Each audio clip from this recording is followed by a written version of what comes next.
sometimes you're not working with individual designers or product managers, you're working with multiple designers and product managers, or sometimes working with their leadership. So you're working across multiple product teams, spending a lot of time doing stakeholder management with not only the heads of design and product and sometimes engineering, but you're also working with those ICs who might be on the ground level, thinking about what are the features, what are the functionality. And so figuring out how each of them is persuaded and how to work with each of them is really important.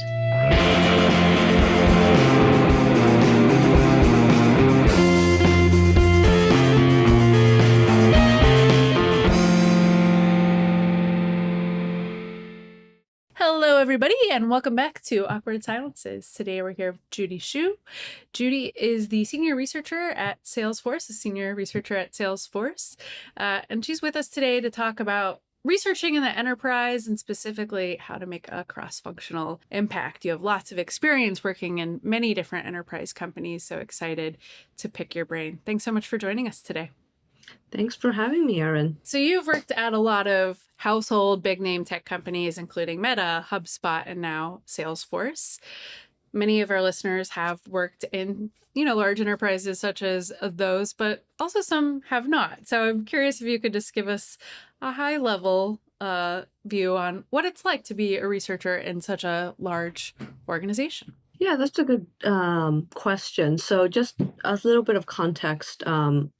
For those who don't know, Meta and Salesforce, you can think of as like these giant corporate enterprises, whereas HubSpot and some of my other companies I've worked at are much smaller. They're kind of mid-sized, maybe even growth and startup-y.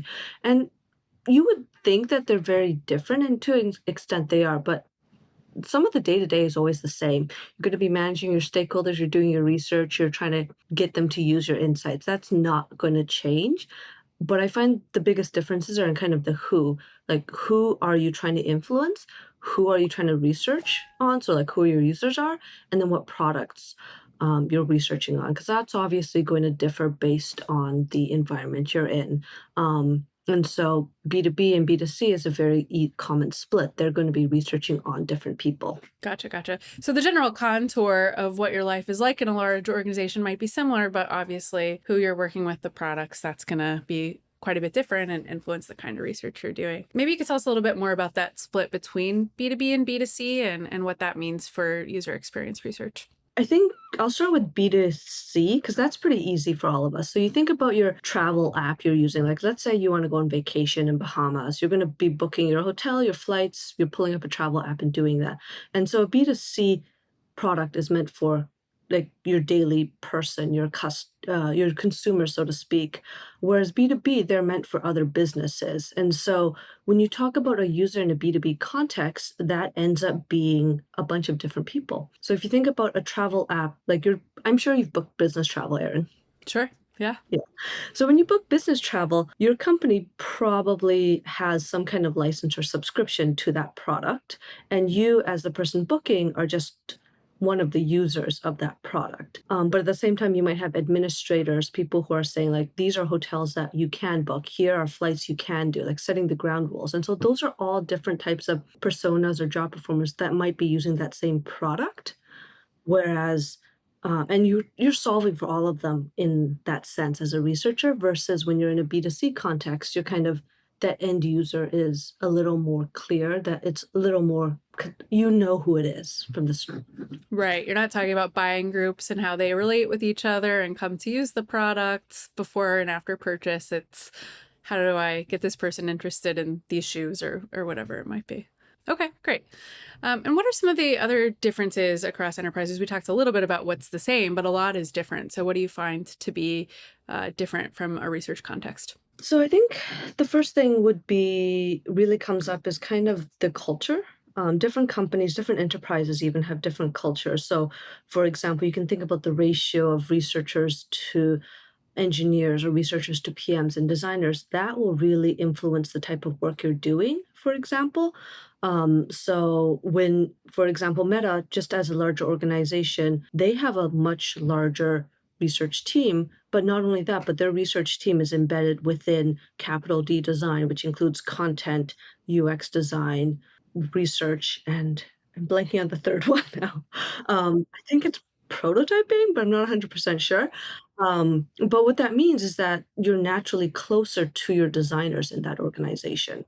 Versus at a smaller company, you think of it, maybe you're a researcher team of one. In those cases, you're going to be working a lot closer with your product and your design stakeholders, maybe kind of working across multiple roles. And so based on that kind of the ratio, that's just going to really influence the type of work you do.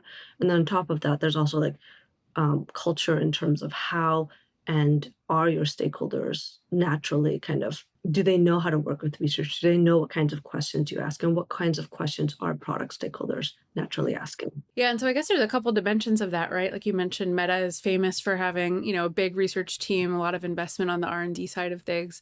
Um, so there's where research sits in the organization, and then there's like the size of research in the organization. I guess how do those come together and influence things? So the size, I'll start with the size part. That's definitely both, I would say, can be both a blessing and a curse sometimes. So when you get to these large organizations, the good part of it is that there's a lot of people you can learn from. There's a lot of knowledge out there. You can find mentorship, you can find buddies, you can find people who are like-minded much faster. At the same time, though, whenever you're doing a research study in those contexts, let's pick for example, so for example, you're doing research on a topic like identity or avatars in VR. There's probably going to be a dozen, maybe half a dozen other researchers or teams that have touched on something similar. And so oftentimes, therefore, you're having to spend more time kind of digging through all of that, learning how and what is different from yours versus theirs, and just to avoid that duplication of work. Yep, for sure. There's, knowledge management, obviously a big topic in research, both in terms of the insights coming from users, but also just how do we do things, right? And yeah, is it actually faster to just duplicate effort sometimes? So interesting things that come up with scale.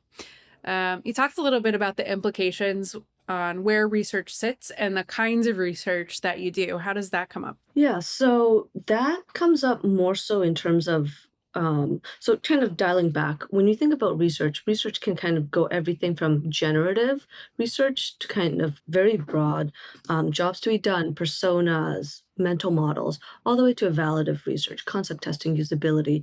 And so one of the other things you find is when you have these larger research teams or these ratios of, let's say, one researcher to one designer, for example, the closer you get to that, in my experience, I find that I tend to fall closer to evaluative.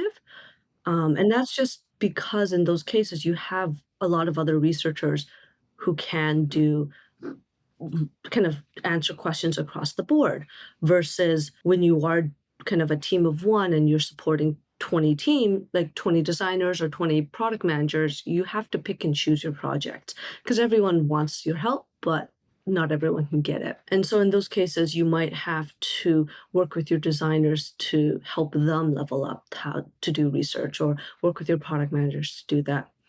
Another thing that comes up when you think about B2B versus B2C is that in my personal experience, B2B tends to be easier to do like direct product testing or to do dog fooding, so to speak. Whereas when you're doing B2B products, it gets a little more complicated. Because again, who is that end user you're solving for? Like going back to that travel app. Are you talking to the person trying to book travel? Are you talking to the administrator trying to set up all the rules for that? Are you talking to the person saying, hey, I want this feature for my travel, such as like eco-friendly? And so that complication means that in my experience, I find in B2C context, usability testing also becomes more important and tends to happen more often, or those evaluative methods, sorry, tend to happen more often. And B2C or B2B? In B2C. Yep. Yep. Gotcha. And so do you find that it is when you have a lower ratio, so one researcher to say 10 or 15 or 20 people, doing research on the design and product side, do they end up doing more of that usability type research or not necessarily? I don't think there's a golden answer to that, Yep. so to Yep. speak. There's Yep. cases where some teams will be like, I've met product managers and designers, like I have a background in running like customer calls or user interviews, and they'll do that. They'll be skilled at some are more skilled than others, mind you, but they'll do that. And then there's others who will be like, oh, well, I guess we're just going to assume the best and things happen. Yep. Generally, though, I think it also depends on the like what checks and balances do they have as in a company in terms of what QA process do they have, what steps before something can actually roll out. And I'm not as familiar with that side as I'm not an engineer, of course. I guess the other thing that comes up in large organizations too is you have potentially quite a few different product lines, business units, and so I suppose probably a lot of different kinds of research are maybe getting done at that point as well, right? Yes. Yeah. So what does this mean for UX research in terms of, we talked about B2B and B2C a little bit. How do you think about KPIs, metrics, impacts, success outcomes, depending on the context you're working in? Yeah, that's a great question. At the most broadest level, all companies care about their bottom line. That's not going to change, of course. But I feel just, again, this is based on my experience. A lot more in B2C context, you're seeing a lot more focus on churn, adoption, usage, your heart metrics, satisfaction, system usability. Because again, like you pull up your phone, I'm sure there's if you can find an app you don't like as a consumer, you're not going to use it. You're going to find another competitor. You're going to find another app to use. Whereas in a B2B context, while those metrics are still there, I see a lot more, or I've seen a lot more emphasis on things like ACV, Mm-hmm. AOV, some of those larger, more like dollar signs, so to speak. And I think that's in part because when you are dealing with B2B products, usage doesn't necessarily operate the same way. So, going back to that travel app example, if I, as a person booking business travel, don't want to use that app, I still have to use that app. And so that doesn't really, tracking usage in those cases doesn't necessarily mean the same thing, or it won't have the same ramifications if usage goes lower. That's right, right. And probably, I suppose if it hit a critical mass where the entire organization revolted because they hated the experience so much, maybe something would happen, but it would really take probably a lot at that point. Yeah. Probably. Cool. Talk to me about research operations. That's really been a growing field in the last several years and gets more important as research scales as it does in large organizations. What does that look like depending on the shape of the organization? Yeah. So I would say that larger organizations tend to have more they're more mature in their research practice. They tend to have more of a fleshed out research operations team as well as processes, which is great because then you have the resources to help with recruiting or the vendors to kind of support you when you can't find certain audiences or don't have enough resources. And there's also often dedicated budget for research. You're not trying to claw your way in the door. At the same time, that's not always it's not always unicorns and rainbows because when you are in a larger organization, you also have to deal with those processes. You can think of like red tape, bureaucracy. There's a lot more of that in general. Um, and again, good and bad. So one thing I always think about is back when I was first at HubSpot, I think we were like an 8 or 12 person team, really small. We had one person who had just fully transitioned to research operations. And so he was really helpful in terms of onboarding. Here's the process. Here's how we recruit. Here's how we schedule. But all individual researchers, we had to pull our own lists in HubSpot, scrub them, import them, and invite. So we were doing basically all the kind of the basic operations Mm-hmm. plus all of the data collection and analysis. And so that can be a struggle sometimes because you're spending time on things that you as a researcher might not want to do. And so kind of contrast that again with those hoops and whistles you might have to jump through at a larger organization. So let's say I want to use Qualtrics and my organization doesn't let me use Qualtrics for surveys. Well, in those cases, you might have to fight with the legal team. You have to fight with your research operations. Well, not fight per se, but you have to kind of make that business pitch for a specific tool or for a specific vendor if they don't already use it. Right. And I guess that's the grass is always greener, startups versus larger orgs, right? You're either pulling your own list or you're, dealing with red tape or, other things as well, but pros and cons to all of that. So also in any organization, regardless of the size of the organization, of the research team, of the design team, you're working with stakeholders, right? You're working in a system to get research done and to get insights shared and get insights used. So tell me a little bit about how this changes in different cultures and different, shapes and sizes of companies. Sure. I think at the end of the day, the job of researcher doesn't change in terms of we're trying to get our insights used, to your point. And that's never going to go away, right? We don't do research in a silo. However, for example, how we frame insights does change based on kind of the culture and based on what stakeholders are looking for. So some companies or some like you could say like product engineering design teams, they might be more used to seeing data, statistics, all those details in a chart. Kind of similar to what you might actually find in an academic presentation. They want to see, is this statistically significant? What's the confidence interval? And that's what they find persuasive. And honestly, as a researcher, if that's what they want to see, that's okay. But in contrast, at other companies, stakeholders might just care about what are the top use cases, what are the priorities, what are the top opportunities. Just, I don't care about stats, just tell me what's one, two, three. And in those cases, that polish and storytelling might be more persuasive. And so, how you persuade or influence stakeholders, how you frame your deliverables will change based on that culture. And oftentimes, what I find best in succeeding in those environments is to look at other researchers and look at what they've done and kind of use that as almost like a stake in the ground. Kind of here's kind of what a baseline might look like, and kind of improve from there. Yeah, and I guess you're assuming that what they've done is somewhat effective, right? That it's I would working hope well enough. so. Yes. Yeah, because I was going to ask when you're joining a new organization, right? We talk a lot about as a researcher, some organizations are going to be more mature in their research practice, others less so, and that might be something you want to interview for and understand before you even. Do you think about getting to know what kind of stakeholders you're going to be working with before starting a job? Or is it the case that there's always going to be a mix and you're just going to kind of react to what shows up, when you're in the role? I think there's like a personal opinion, and then of course there's the general opinion, which is like you should obviously know who you're going to be working for.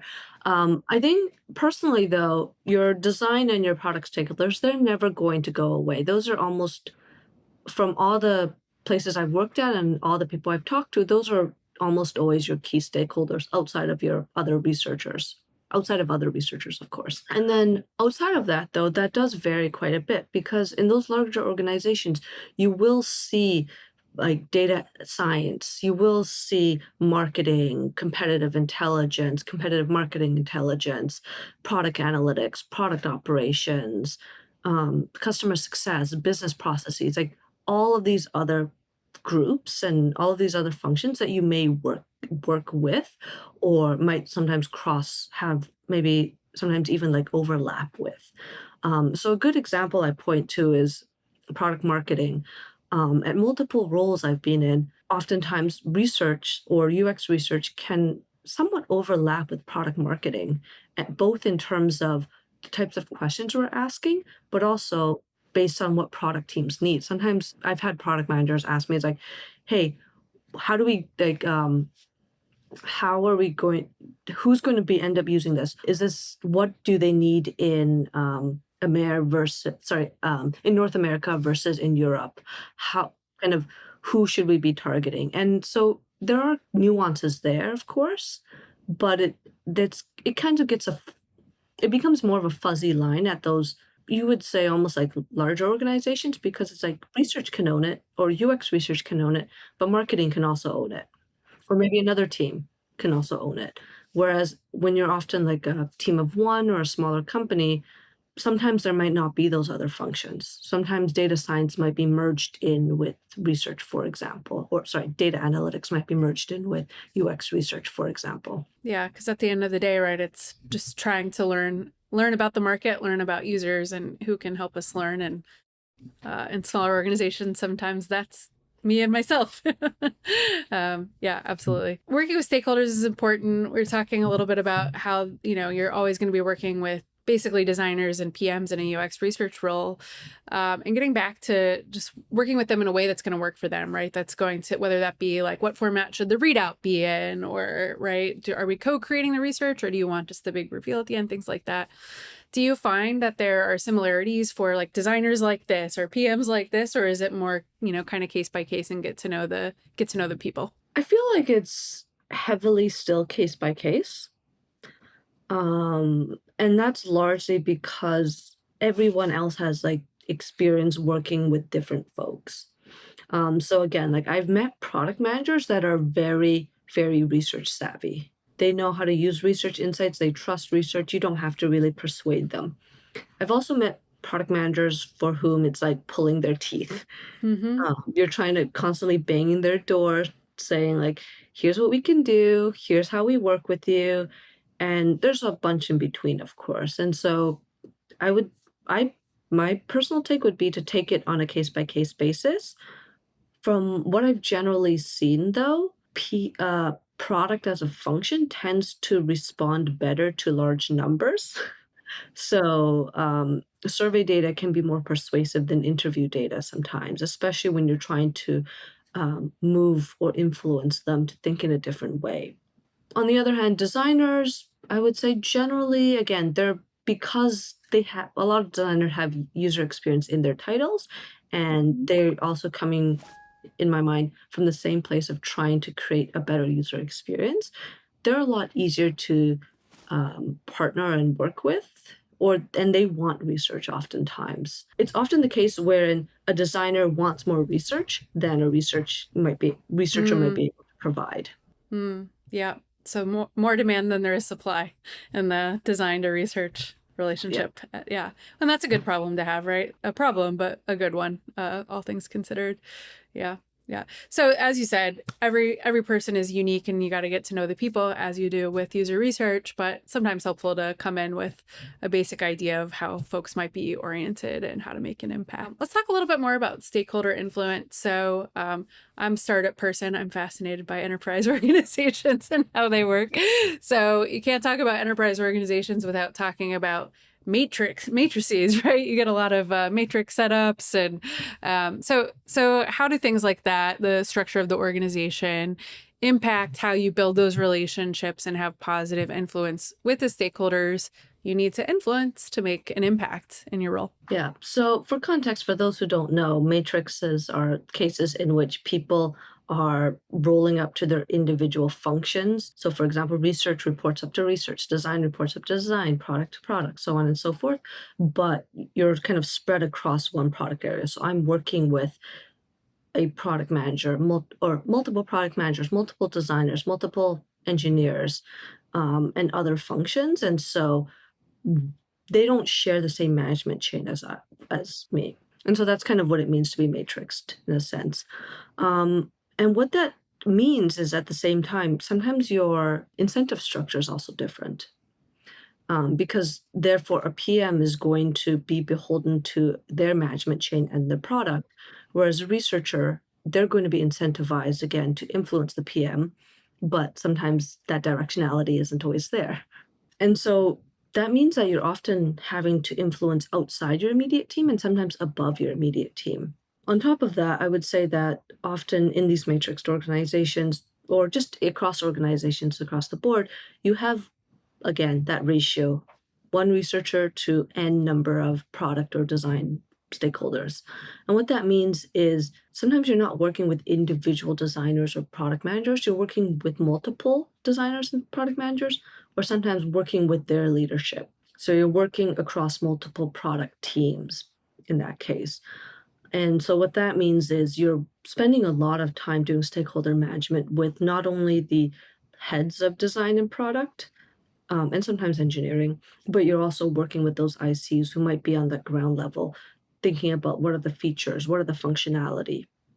And so figuring out how you how each of them is persuaded and how to work with each of them is really important. Yeah, I'm thinking back to what you were talking about at the beginning, the difference between B2B and B2C. And this sounds very B2B, right? It's not just one user. We've got lots of different users that we got to be thinking about. So that sounds like, more people it could be challenging. How do you balance all of these different sort of constituencies in an efficient way, right? And still get work done?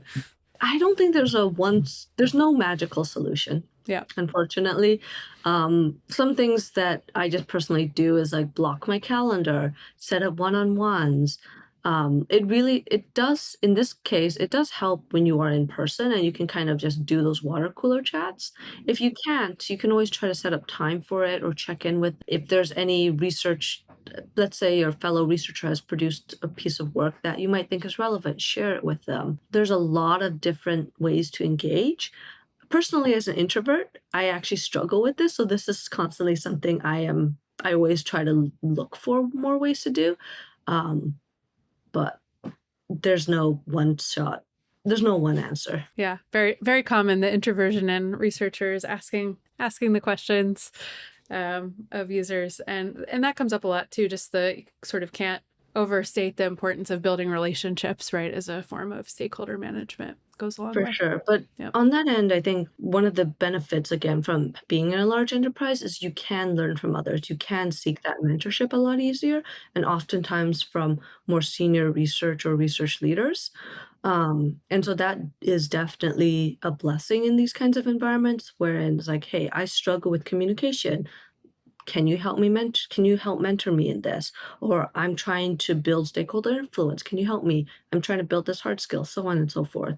And so that definitely does help.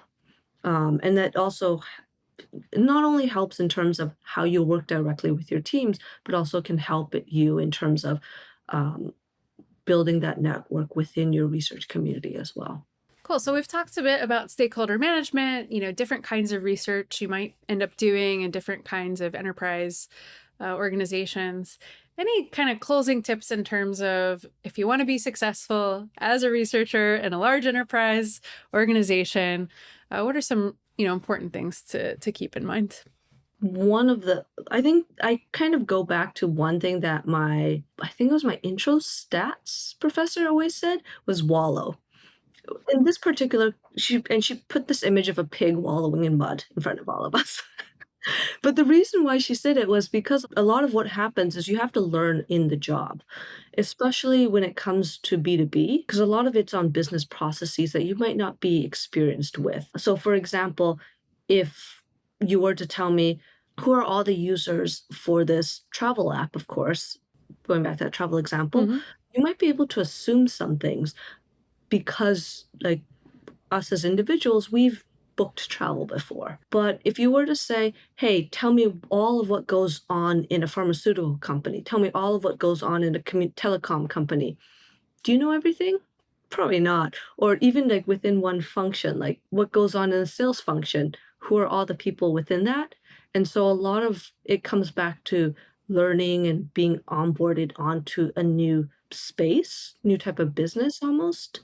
And so you can learn from other people. There's a lot of resources, but at the end of the day, doing it and being in the midst of it, I find is probably the most effective. And then also, of course, like work with your managers, create a 30, 60, 90-day plan.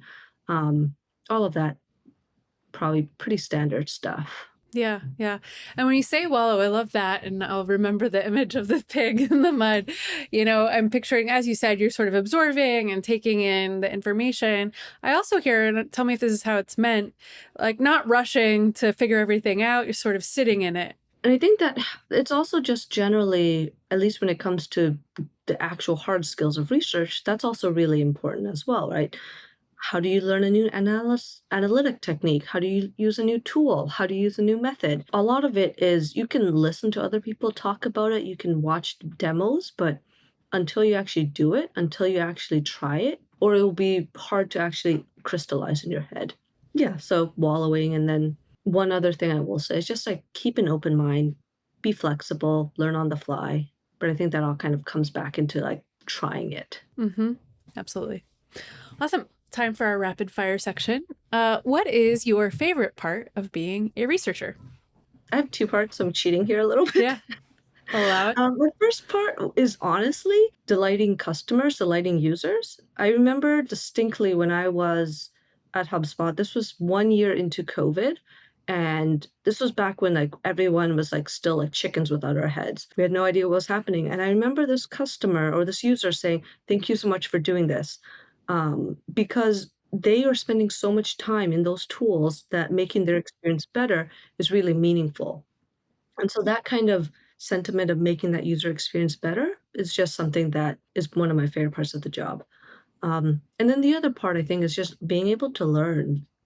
And this is more so within, I would say both B2B and B2C, but a little bit more into B2B, is I've learned so much about different types of businesses, different types of roles, different types of just like how things work that I've never even thought about. And that always just kind of, it's like kind of gets me up in the morning. It's like you don't know what you're going to learn. Yeah, I can relate to both of those. All right, top 3 resources that you would recommend to others. Generally, the standard like Nielsen and Norman Group, blogs, Medium, those things. You can also look into like Lean UX, Just Enough Research. Those are probably going to give you like a pretty good sense. The other thing is obviously leverage your network, do informational interviewing, talk to other folks. I do know that some people talk about boot camps. I've never gone through one of them, so I can't really say anything there. Yeah. Just Enough Research, always recommended. Everyone loves it. If anyone listening hasn't read it, definitely check that one out. You mentioned Medium. Is everyone still hanging out on Medium? I know it was the place 7 years ago when I first started here. Are you still using Medium as much as you used to? Not really. I just pointed out because there are informative articles, but at the end of the day, you're almost like researching your you're almost researching UX research in general when you're trying to find something, and Medium is just one of those resources to do so. Where can folks find you? Are you active on LinkedIn or anywhere on the interwebs? Interwebs, no. Okay. LinkedIn, but if people are reaching out, just please write a message. Don't just like assume I'm going to accept because you get asked or you get connections from random people that you never know. So LinkedIn's the place. Yep. With a message. With a message. Awesome. Well, Judy, thanks so much for being with us and demystifying enterprise organization research a little bit. It was awesome to chat with you, and thanks again. Thanks again for the opportunity, Erin. It was great chatting with you as well.